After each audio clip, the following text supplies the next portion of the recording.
तारण नावाचं जे पॅकेज आहे ना, त्याच्यामध्ये नाही का देवाने खूप गोष्टी ठेवल्यात. ते फक्त पापाची क्षमा नाहीये त्याच्यामध्ये आणि फक्त स्वर्गात जाणं नाहीये. तर त्याच्यामध्ये काय आहे, आपलं सगळ्यांचं आरोग्य आलं, आपली चांगली तब्येत आली नाही का, आपला नाही का आर्थिक आशीर्वाद, आपली आर्थिक उन्नती त्याच्यामध्ये आली, आपली भरभराट आली नाही का, सगळ्या गोष्टी नाही का. आपण अजिबात आजारी पण पडणार नाही का. जर आपल्याला सत्य कळलं ना, वचन कळलं ना, आजार पण येणार पण नाही आपल्या जीवनामध्ये. असं तारणाचं डेफिनेशन आहे नाही का, साल्वेशनची डेफिनेशन, की आपण नाही का आजारी जीवन जगू शकत नाही. जसा येशू आहे तसं आपण आहे, देवाचं वचन आहे. हालेलुया. जेव्हा येशू ख्रिस्तामध्ये आलो आपण नाही का, जेव्हा आपलं तारण झालं, we have received the Christ life, आपण नाही का ख्रिस्ताचं जीवन आपल्याला भेटलेलं आहे. आता येशू आजारी आहे का? नाही. आपण पण ते स्वीकारलं नाही पाहिजे. जरी आपल्याला दिसतात लक्षणं नाही का, ते लक्षणं आहेत प्रियांनो नाही का, पण आपण काय करतो, ते स्वीकारतो. म्हणून आपण मग कन्फेस करतो, मी आजारी आहे नाही का, हे दुखत आहे, ते दुखत आहे. दॅट इज ओनली सिम्पटम्स नाही का, ते फक्त लक्षणं आहेत, परंतु ते रियालिटी नाहीये. शैतान तुम्हाला नाही का ते लक्षणं रियालिटी असलेला भास करून देतो, परंतु ते काय आहेत, लक्षणं आहेत. It is not the reality. ते तथ्य असेल पण ते सत्य नाहीये. डॉक्टर जे सांगतात ना,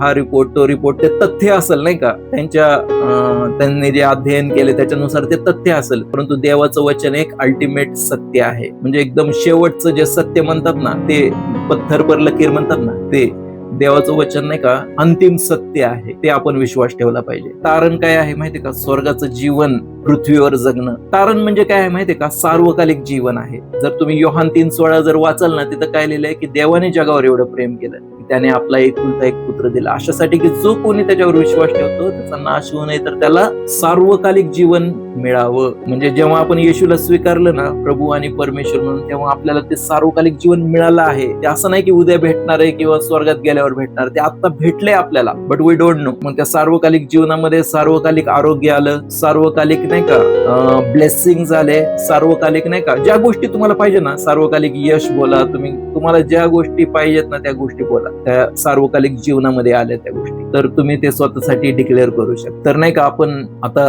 बिना आजाराचं राहू शकतो नाही का, बिना रोगराईचं राहू शकतो आणि एकदम आशीर्वादाने भरलेलं जीवन जगू शकतो, भरभराटीने भरलेलं जीवन जगू शकतो. फक्त ते जाणणं गरजेचं आहे, ते नॉलेज घेणं गरजेचं आहे. हालेलुया. आपण ते बघत का नाही त्या गोष्टी आपल्या जीवनामध्ये, कारण नाही का त्या गोष्टीसाठी आपलं माइंड ओपन झालेलं नाहीये. हालेलुया. देवाकडून अडचण नाहीये, अडचण कुठून आहे, आपल्याकडून आहे. देवाचं वचन काय म्हणतं, सत्य तुम्हाला समजेल आणि सत्य तुम्हाला बंधनमुक्त करेल. म्हणजे जे सत्य तुम्हाला कळेल ना, ते तेवढं सत्य तुम्हाला काय करतं, आजाद करतं. म्हणजे अशा काही काही सत्य आहेत जे तुम्हाला अजून कळालं नाही का, जे आपल्याला वचनातून अजून समजलेलं नाहीये. जेव्हा जेव्हा आपण ते खुलासा होत जाईल ना, तिथं आपल्याला नाही का आझादी भेटत जाणार, तिथं पर्दाफाश होत जाणार.